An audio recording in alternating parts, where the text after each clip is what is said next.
오직 예수님, 오늘도 복되고 귀한 주일을 맞이하여 주의 전에 나와 예배하고 또 영상을 통하여서 예배하는 여러분들 신령과 삶 가운데 그리스도의 은혜와 평강이 차고 넘치시기를 주님의 이름으로 축원합니다. 오늘 저는 창세기 14장 17절로 20절 말씀을 중심해서 멜기세덱으로 본 예수님이라는 제목으로 하나님께서 주시는 은혜를 나누고자 합니다. 성경의 인물 중에서 믿음의 사람이라고 일컫는 아브라함이 자기 조카 롯이 소돔과 고모라 성에서 살 때 연합을 하는 그 주위에 있는 여러 왕들이 연합해서 소돔 왕을 쳐서 거기에 있는 사람을 인질로 끌려가고 또 많은 재물을 탈취해 갚으려고 말았다는 그 소식을 아브라함이 듣습니다. 그때 조카 롯을 구하기 위해서 자기가 양성했던 군사 318명을 데리고 그 연합군을 쳐서 이깁니다. 그 연합군의 수는 무려 10,000명 이상 되었는데 그 연합군을 쳐서 이기고 돌아올 때 소돔 왕은 그냥 나왔지만은 그때 멜기세덱이라는 사람이 제사장이라고 하는데 그 사람이 나와서 아브라함에게 떡과 포도주를 주고 또 그에게 축복해 주는 내용이 기록되어 있는 내용이 오늘 본문의 내용입니다. 우리가 멜기세덱은 히브리서 6장 20절에 보면은 예수님을 상징하는 그림자라고 얘기합니다. 우리 히브리서 6장 20절 한번 읽어봅니다. 시작. 그리로 앞서가신 예수께서 멜기세덱의 반차를 따라 영원히 대제사장이 되어 우리를 위하여 들어가셨느니라 하고 히브리 기자는 멜기세덱이 장차 올 예수님에 대해서 기록했다고 말씀하고 있습니다. 성경은 통으로 봐야 된다 그랬죠. 구약도 예수님으로 봐야 되고 신약도 예수님으로 봐야 되는데 구약은 오실 메시아 예수님에 대해서, 신약은 이미 오신 예수님에 대해서 기록하는 것이 성경이다. 그래서 성경은 구약을 볼 때도 예수님으로 보는 눈이 있어야 된다. 그래서 누가복음 24장에서도 보면은 27장 44절에서 24장 27절 44절에서도 모든 성경이 다 모세오경이나 선지자의 글이나 시편이나 예수님에 대해서 기록됐다고 성경은 말씀하고 있습니다.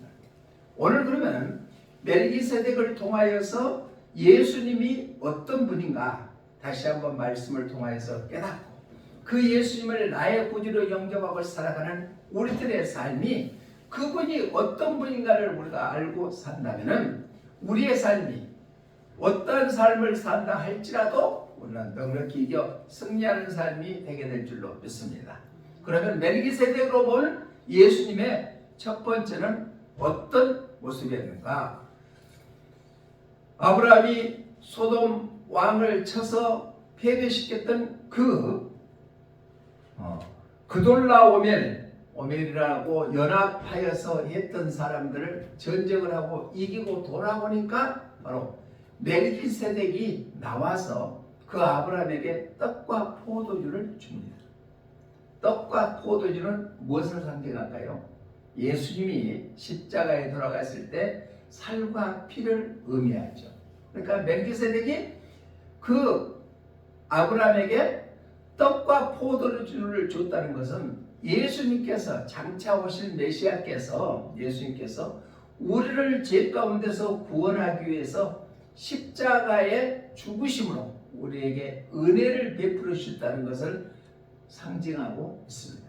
우리 성경 본문 18절 한번 읽어봅니다. 18절 시작. 살렘왕 멜기세덱이 떡과 포도주를 가지고 나왔으니 아멘. 살렘왕이 누구예요? 멜기세덱이죠. 멜기세덱이 아브라함 앞에 전쟁에 나갔다 승리하고 돌아오니까 소돔 왕은 박수만 쳐줬지만은 멜기세덱은 떡과 포도주를 가져다가 아브라함에게 주었다는 얘기입니다.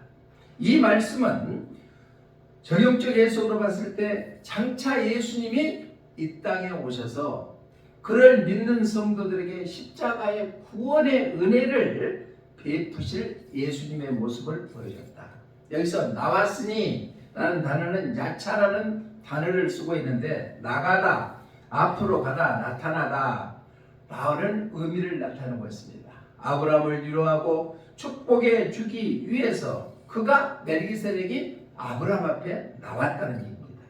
하나님의 아들이신 예수님께서 우리를 만나 주시기 위해서 죄와 사망의 권세를 이기시고 바로 부활하시는 그 예수님이 그를 믿는 자에게 구원의 은혜를 베푸시기 위해서 이 땅에 성육신하셨다는 의미를 나타내고 있습니다.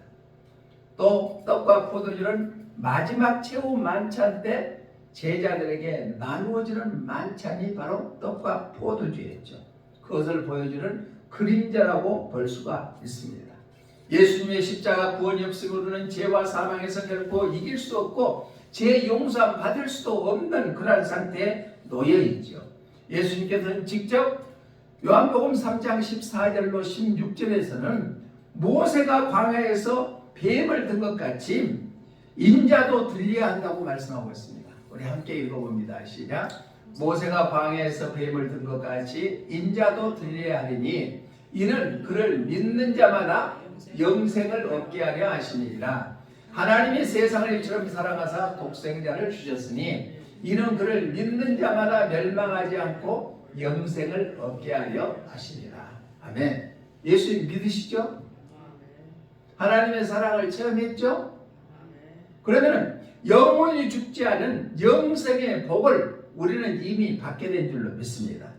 그러면 영생을 얻는 자다운 삶을 살아가는 것이 당연한 삶이죠. 하나님께서는 독생성자 예수 그리스도를 십자가에 못 박혀 죽기까지 우리를 사랑하여서 십자가에 죽기 위해서 우리의 죄를 담당케 해주셨으니까 그 은혜, 구원의 은혜, 감사와 감격하는 삶이 되시기를 주님의 이름으로 부탁을 드립니다. 또 하나님과 완전히 단절되어 있는 우리의 관계를 회복하기 위해서 예수님이 십자가에 달리셨다. 골로새 1장 21절로 22절 한번 읽어봅니다. 시작. 전에 악한 행실로 멀리했더나 마음으로 원수가 되었던 너희를 이제는 그의 육체의 죽음으로 말미암아 화목하게 하사 너희를 거룩하게 하고 흠없고 책망할 것이 없는 자로 세우느니라. 이게 바로 예수님이 십자가에 죽으심으로 우리를 원수 되었던 것을 화목해 해주셨다는 얘기입니다. 이게 십자가의 구원의 은혜라는 얘기입니다. 멜기세덱이 아브라함에게 나타나서 떡과 포도주를 줬다는 것은 예수님께서 십자가에 죽으신 그 은혜로 말미암아 우리를 구원받게 해주셨다는 얘기입니다. 찬송가 174장 3절 가사에 보니까 이런 가사가 있습니다. 시작. 주가 당한 고난 흔적 모든 사람 볼 때 구원받은 모든 성도 주께 경배 드리세.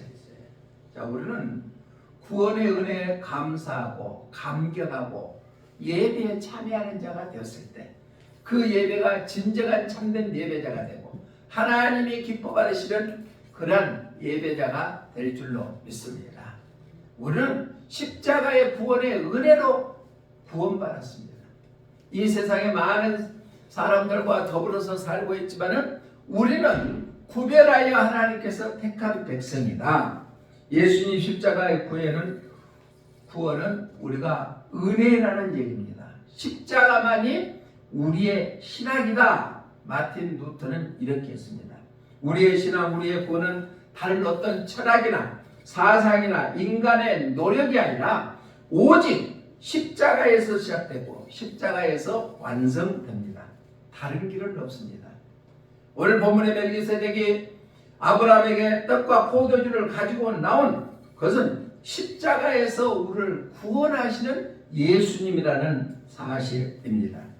또 그랬기 때문에 오늘 멜기세덱이 들고 나온 떡과 포도주를 기억하시고 그것을 전투에 지쳐있던 아브라함을 위한 단순한 음식이 아니라 그것을 죄와 싸우며 살아가는 우리를 향하는 하나님의 뜨거운 사랑의 선포이며 최후 십자가 구원을 완성한다는 것을 의미해주고 있습니다. 오늘은 구원받은 하나님의 자녀로서 십자가의 은혜를 망각하며 살아갈 수 없습니다. 어떤 상황에 있다 할지라도 우리는 내 죄를 담당하기 위해서 예수님께서 십자가에 피 흘려 돌아가셔서 나를 구원해 주셨다는 사실을 망각하지 아니하고 그 은혜에 감사하는 믿음의 삶들이 다 되시기를 주님의 이름으로 축복합니다. 멜기세덱으로 보는 예수님의 모습, 첫 번째는 바로 멜기세덱이 아브라함에게 떡과 포도주를 가져다 주었다. 이것은 바로 우리를 죄 가운데서 구원하기 위하여 예수님께서 십자가의 죽으심으로 십자가의 은혜를 우리가 다시 한번 상기하는 계기가 되시기를 주님의 이름으로 부탁을 드립니다. 두 번째로 멜기세덱으로 본 예수님의 모습, 두 번째는 멜기세덱은 살렘 왕이라고 했습니다. 18절 상반절하니까 살렘 왕이라고 했죠. 살렘 왕 멜기세덱이라고 말합니다. 이 살렘이라는 단어는 살롬이라는 단어의 어근입니다. 이것은 살롬은 평강, 평화, 평안함을 의미하죠. 화평을 의미합니다.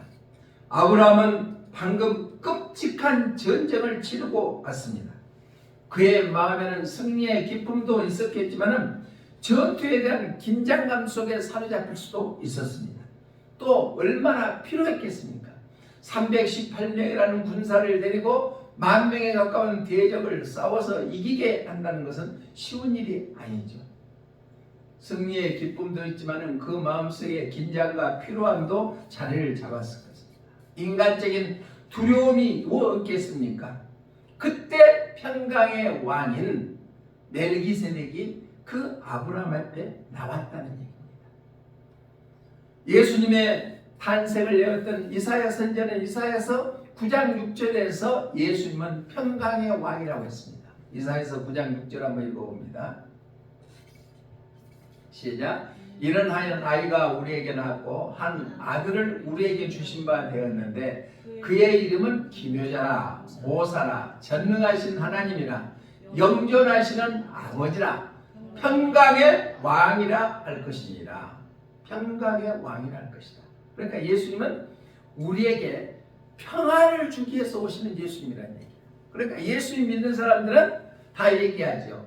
세상 무거운 짐을 다 그분 앞에 맡겨버리니까 우리에게 마음의 평안이 있다. 내가 예수고 노래간다 해서 모든 것이 다 이루어지면 얼마나 좋겠습니까? 내가 계획하고 내가 설계했던 대로 인생이 다 되어버린다면 얼마나 좋겠습니까? 그러나 우리의 인생은 그러하지 못합니다. 그러나 예수 그리스도께서는 그러한 성도들에게 마음의 평강을 주시기 위해서 오신 줄로 믿습니다. 우리가 잘 아는 요한복음 20장 21절에서는 예수님께서 부활하시고 제자들이 다 그들을 떠났던 그들을 향해 찾아가서 평강을 평강할지어다 라고 말씀하고 있습니다. 우리 20장 21절 한번 읽어봅니다. 시작. 예수님께서 또 이르시되 너희에게 평강이 있을지어다. 아버지께서 나를 보내신 것 같이 나도 너희를 보내노라. 아멘.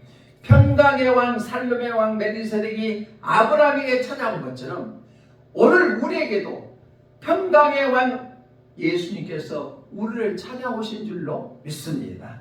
모든 염려와 근심을 주님 앞에 맡겨버리고 평강의 주님을 내 마음속에 모시고 살아간다면 환경은 변하지 아니하더라도 마음의 평안함이 임하게 될 줄로 믿습니다. 내가 염려하고 근심하고 걱정한다고 해서 이루어지는 일이 없다는 얘기입니다.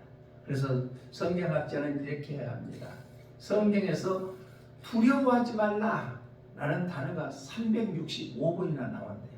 그러니까 우리 인생은 태어나서 두려움과 염려 속에 살아간다는 얘기입니다. 그게 1년 내내 임한다. 그러나 예수님께서는 우리에게 평강을 주시기 위해서 오시는 분이다. 그래서 그 평강은 세상에서 어찌 못하는 평강을 주신다. 요한복음 14장 27절에서는 이렇게 말씀하고 있습니다. 시작. 평안을 너희에게 끼치노니 곧 나의 평안을 너희에게 주노라. 내가 너희에게 주는 것은 세상에 주는 것과 같이 아니하니라. 너희는 마음에 근심하지도 말고 두려워하지도 말라. 아멘. 마음에 두렵습니까? 미래에 대한 불확실한 시대에 살기 때문에 염려 속에 있습니까? 두려워하겠습니까? 오늘 요한복음 14장 27절 말씀을 묵상하면서 평안은, 예수님께서 주는 평안은 세상에서 얻지 못하는 평안이기 때문에 그 평안을 누리고 마음에 근심하지 말고 두려워하지도 않는 그러한 삶을 살아가는 우리 모두가 되시기를 주님의 이름으로 축복합니다. 찬송가 408장 1절 가사에 보니까 이런 가사가 있습니다. 함께 읽어봅니다. 시작. 나 어느 곳에 있든지 마음이 편하다. 주 예수 주신 평안함 늘 충만하도다. 나의 마음속이 늘 평안해 평안해. 악한 죄 파도가 많으나 마음이 늘 평안해.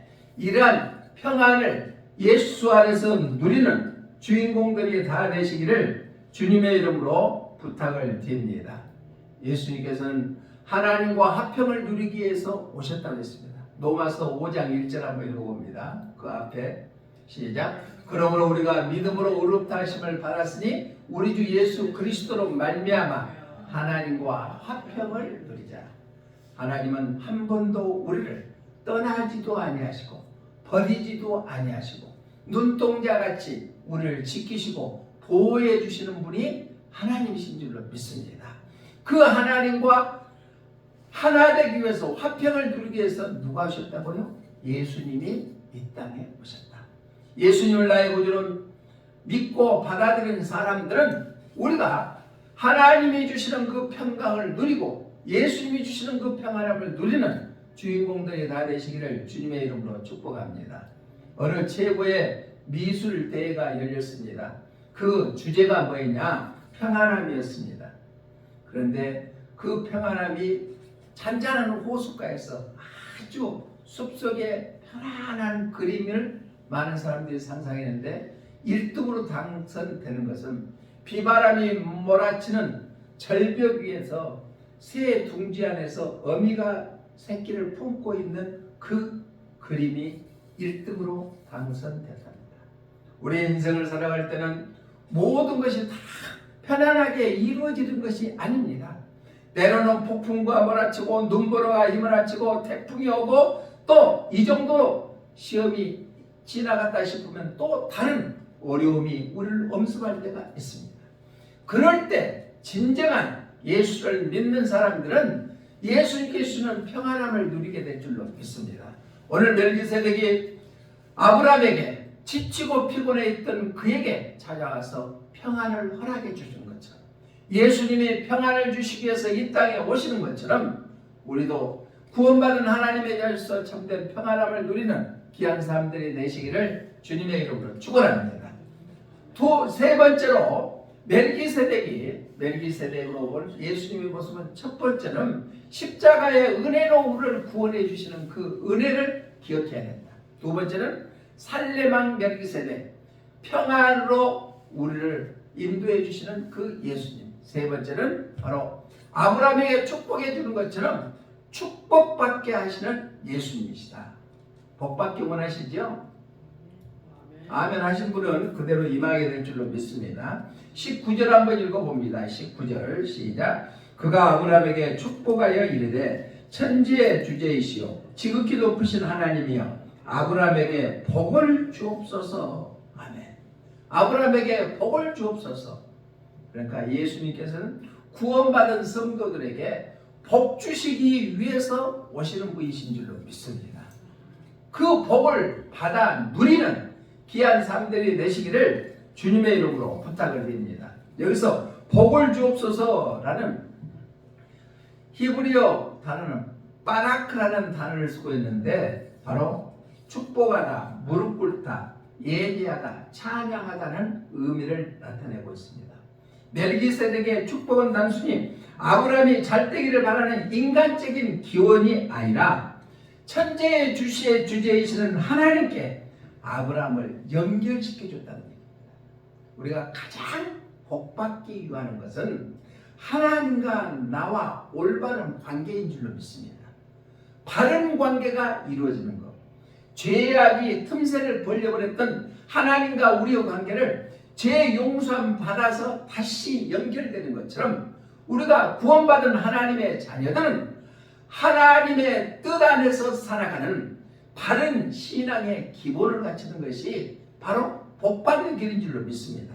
내가 누릴 것 다 누리고 내가 하고 싶은 거 다 하고 내가 모든 것을 다 주장하면서 살아가면서 내가 구원받았다? 하나님 나에게 복 주시옵소서? 아니라는 얘기입니다. 하나님과 바른 연결고리가 되어야 된다. 지난 금요일날 저녁에 다니엘 기도에 강사로 오셨던 썼던 손정희 권사님, 장로님, 여자 장로님이시대. 손정희 와플 대학이라는 그 회사를 설립해서 20년도 안 됐어요. 어려워가지고 노점상에서 붕어빵 장사로 시작한 것이 17년 전인데요. 그런데 하나님이 그 장로님과 함께 해주시니까 지금은 서울 용산로에 한강로에 자기 사옥도 있고 회사, 그리고 또 자기 집도 교회에 가까운 그 용산에 거주하고 있으면서 뭐 어디 뭐 TV 프로에 서장훈이가 나오는 프로에 뭐 억만장자인가 그 프로에도 나올 정도로 부자가 됐대요. 여러분들 들어보셨죠? 안 들어봤으면요 다니엘 기도에 손정희 장로 간증 한번 들어보시기 바랍니다. 하나님께서는 복 주실 만한 사람에게 복 주신 줄로 믿습니다. 거기에 특이한 것은 자기 딸이 고등학교 다니는데 친구의 전도를 받아서 교회 나가는데 새벽 기도를 나가고 싶더래. 그런데 집이 너무 먼데요. 그래서 다른 데 살다가 그 가까운 교회로 이사를 갔대요. 그때 사골세에 사는데 상하방에 살면서 그 교회 가까운 데로 이사를 가서 딸이 새벽기도 가니까 엄마도 따라갔대요. 그래서 새벽기도 시작했대요. 하나님은요 공짜가 없습니다. 그리고 그 고등학교 다니는 딸 학생이 목사님이 강고를 하는데 어느 장로님이 1,000만 원 헌금을 했다. 그러니까 이 딸이 나도 그렇게 하고 싶어요. 그런데 돈이 없잖아요. 사골세 사는 입장에서. 그래서 하나님께서 지혜를 주셔서 그러면 1,000만 원 돈 없으니까 드리지 못하더라도 하루에 10,000원씩은 드릴 수 있지 않느냐. 그래서 1,000번째를 시작했대요. 하루에 10,000원씩 1,000번째를. 그래서 다 했대요. 딸 앞으로. 하나님께서는 하나님과 바른 관계가 맺어지는 사람에게 하나님께서는 복 주신다. 예수님께서는 누구든지 복 주시기를 원하고 계십니다. 그런데 왜 나만 안 되냐고 원망하고 불평할 것이 아니라 하나님하고 나의 관계가 뭐가 문제인가를 다시 한번 기억하고 회복한다면 복 주시기 원하시는 예수님께서 반드시 우리에게 허락해 주실 줄로 믿습니다. 발복에 있을 때 예수님 앞에 어린아이와 같지 않으면 천국에 들어갈 자가 없다고 했어요. 어린아이는 순수하지 않아요. 그러면서 그 어린아이에게 예수님께서 안수해 줍니다. 마가복음 10장 16절 한번 읽어봅니다. 마가복음 10장 16절 시작. 그 어린아이들을 안고 그들 위에 안수하시고 축복하시니. 예수님께서는요 어린아이와 같은 신앙을 갖는 자에게 복 주시게 될 줄로 믿습니다. 또 예수님께서 성만찬을 하기 전에 축복해 주셨어요. 골도새서 11장 24절로 25절 한번 읽어봅니다. 시작. 축사하시고 떼어 이르시되 아멘. 축사하시고 떼어 이르시되 복 주셨다는 얘기입니다. 축복해 주셨다는 얘기입니다. 예수님은 구원받은 성도들에게 복 주시기 위해서 오시는 분이라는 사실을 우리가 다시 한번 기억하시기를 바랍니다. 아브라함을 찾아와서 살렘왕 멜기세덱이 아브라함에게 복 주시기를 기도해 주셨다는 얘기입니다. 그랬더니 아브라함은 또 어떤 반응을 보이느냐? 20절 본문 한번 읽어봅니다. 시작. 너희 대적을 내 손에 붙이신 지극히 높으신 하나님을 찬송할지로다 하며 아브라함이 그 얻은 것의 10분의 1을 멜기세덱에게 주었더라. 이게 하나님과의 바른 관계의 연결인 줄로 믿습니다. 우리의 삶 속에 때로는 구원받았지만 세상 사람들이 당하는 고난도 당합니다.